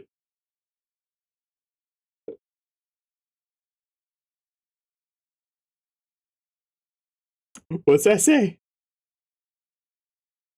Is that just her unable to form thoughts right now? Is that what that means?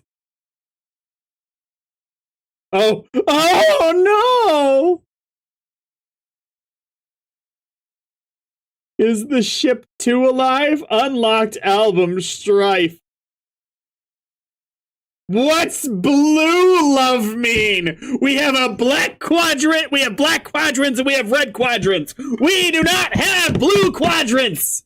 What does it mean? No, don't be Jack Noir. I've never given less of a fuck about Jack Noir. I don't care. I don't care. I don't want to be this loser.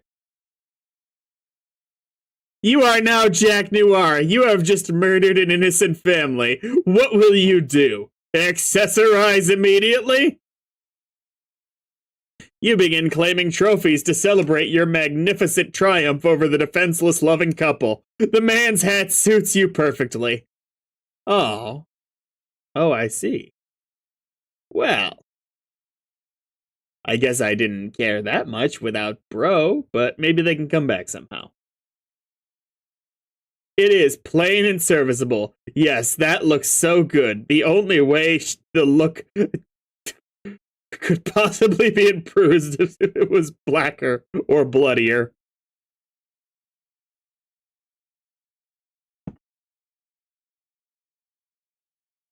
Take a prize from the lady.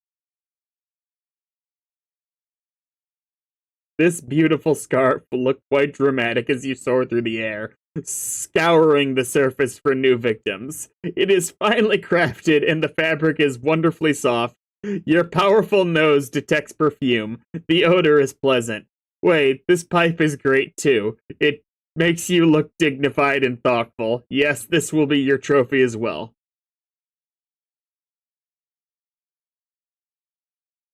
I don't know what that is. Rex Duodecim Angelus. Oh, is that the animation you guys were telling me about last time?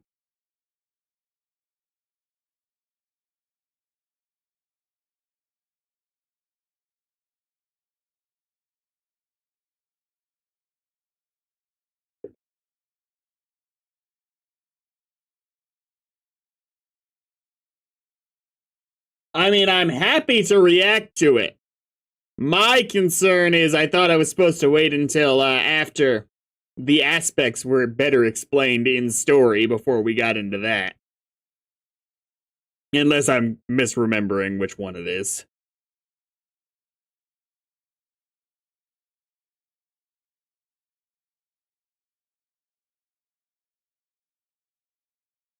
Ugh, wait, this pipe is great too. It makes you look dignified and thoughtful. Yes, this will be your trophy as well. Trophy binge.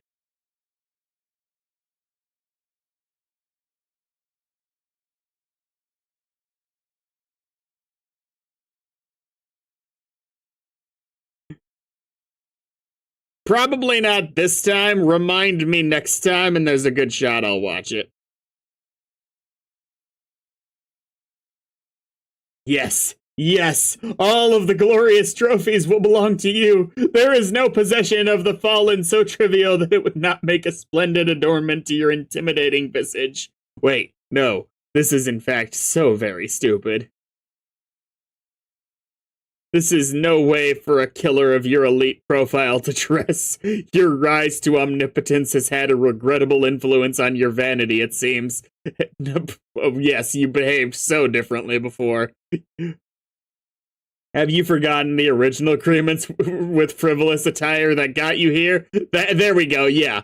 That's it. No more trophies. You are swearing off trophies forever, probably. Your original grievance with attire. I have not forgotten. Okay, you will keep one trophy, but only one! You can never stay mad at Cal. He is a true friend, the only one you have ever known. God, you are so bored. Sniff out new prey. It used to be that when you were bored with paperwork, you would go distract yourself by sharpening one of your favorite knives, or give your most disapproving scowl through a fenestrated wall to survey the kingdom. But those were simpler times. There is only one cure for boredom befitting a demigod, and that is more senseless killing. You consult your proud long snout for assistance with the hunt. You pick up the maddening scent of one of the young graveyard stuffers. You are sure it is the same one you slaughtered earlier, and yet his stench remains, confounding you from every direction.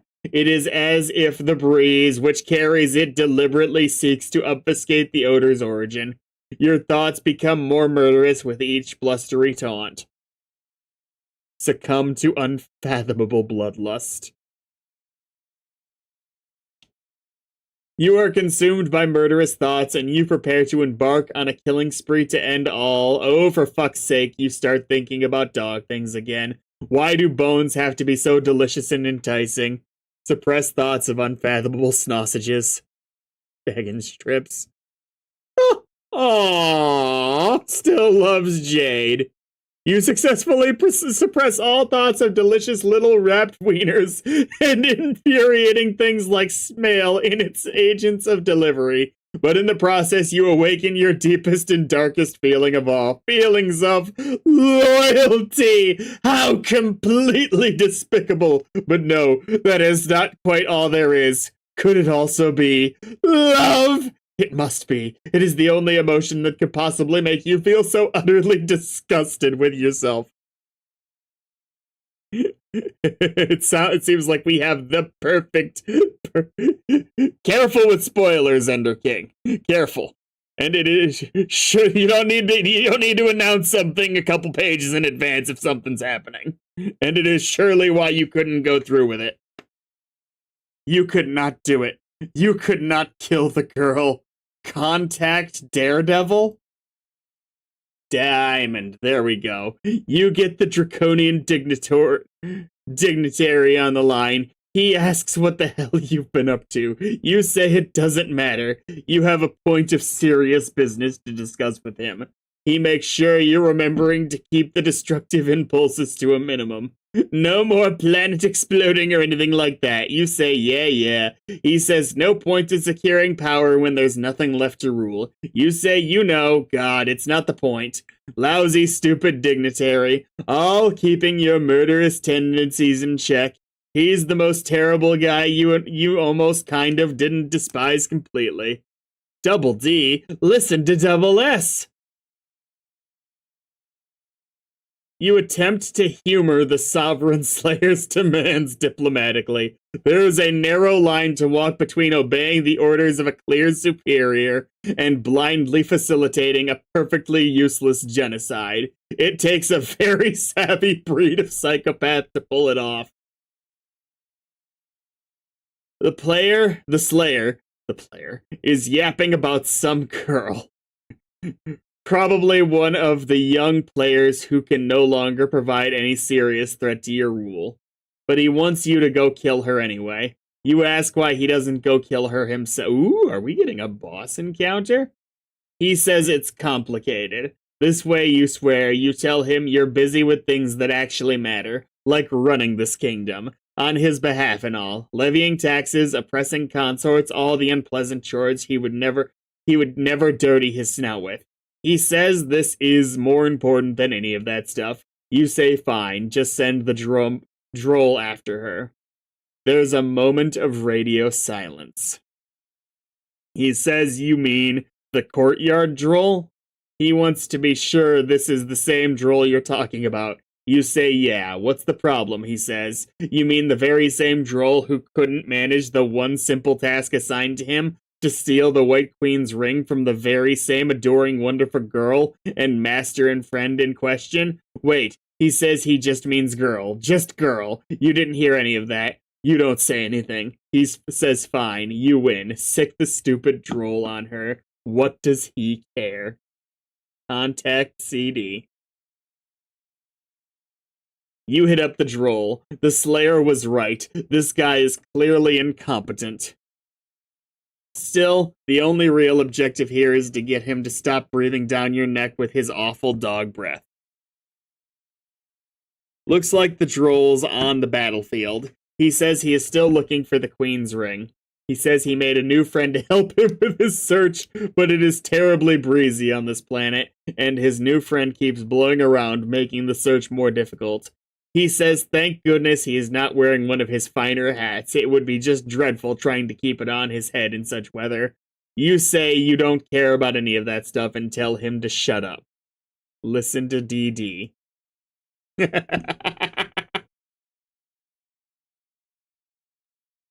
Well, I saw the next page name, and that's got me scared. The dignitary is one of your superiors who makes you nervous. The list of superiors who make you nervous, in fact, includes all of your superiors. It includes many of your inferiors as well. He tells you to forget the ring. You failed your mission, and you are never going to find it. There is a new mission. You say, oh? He says, yeah, and let go of the goddamn rabbit. You say, okay? But don't actually let go. You say you will be happy to begin the new mission very soon. But first, there is this pretty blue tornado ahead you were meaning to investigate. Perhaps other locals it has attracted will know something about the ring. He says, for the love of God, will you forget about the tornado and the ring? You don't say anything and look longingly at the tornado again. He says, fine. If you really must examine a meaningless and extraordinarily dangerous exhibit of meteorological phenomena, then go ahead. But be ready to embark on the mission not a moment later. You say all right and wonder what you should do to prepare. He asks if you have a good winter hat. You nearly drop the radio in excitement. Jack, wait. There. Now that those wheels are in motion, you guess you can put your mind at ease for a while. You find nothing quite so troubling as the intrusion of a positive emotion. You are momentarily afforded the peace of mind to resume a dull, quiet life of semi-restrained murder. Maybe you will wait here and see if the boy shows up. It's reasonable to assume he will seek these adults. Certainly easier to let him come to you than follow an untraceable scent. Or maybe you will take a look inside this castle. Perhaps there are survivors here fit for the offing. You guess that could serve some amusement. You wonder if it will always be like this. What sort of future does a new god have to look forward to? Will this malaise follow you for eternity? Will you be perpetually tempted to destroy everything you see, knowing that in just a few moments of recklessness, you will be left with nothing else to destroy forever? What will eternity feel like when a single moment of boredom feels like an eternity unto itself? You wish you could consult the clouds for answers, but they never show you anything. The reckoning can't wipe this place out soon enough. Be future Jack Noir. Okay. Oh, it's a fight. For a second I thought she had her in like she had him in like a Steven Universe bubble or something. You are now future Jack Noir. Presently you are trapped in a single moment, which increasingly feels like an eternity. Your boredom is surpassed only by your all-consuming rage and contempt for existence itself. Hours ago, you entered an unfamiliar session. You killed 1,000 robotic assailants. You destroyed 12 planets with ease, methodically and cyclically, like a single stained hand of a defective clock smearing each number it passes. You reduced Prospect and Durst to dust. and murdered a whole bunch of alien kids in yellow and purple pajamas. Your warpath of absolute devastation had only begun to be blazed.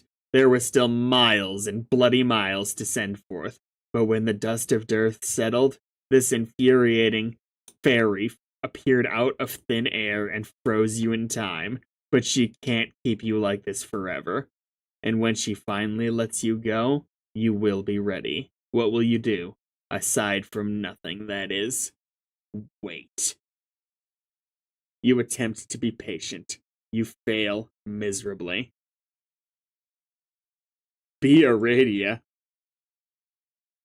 You are now the Maid of Time, recently resurrected from the Crypt of Durst. Your name is Aradia Megiddo, and for the first time in your life, you feel truly alive. You have just incapacitated Jack Noir with a spell, but a demon so powerful requires your full concentration to subdue. He will break free any moment. You may release him and die now, or you may continue to hold him and die later. What will you do? Aside from die, that is. Release him, really?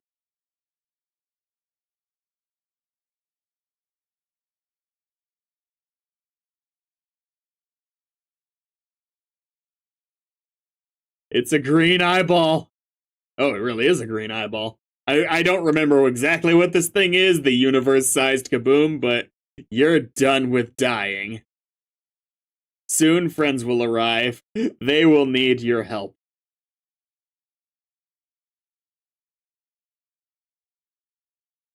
Sailor Moon, Sailor Moon. Whose memory is this? It appears to be yours. At least that's how it begins.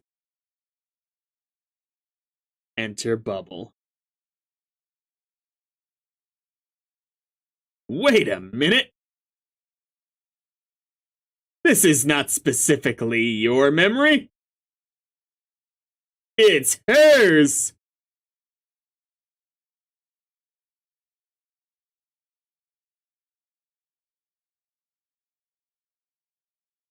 I'm so confused.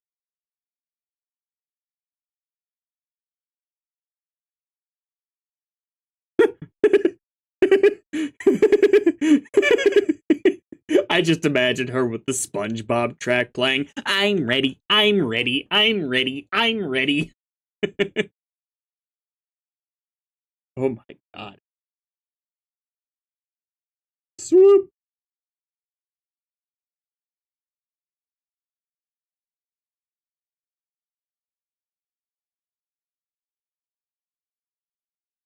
This has to be deeply confusing for you, just as much as it is for me. Oh, ooh. Ooh.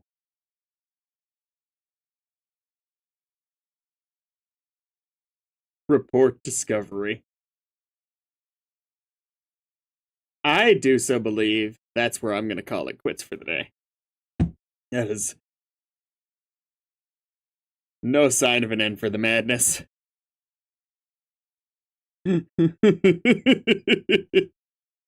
Thanks to anyone who tuned in.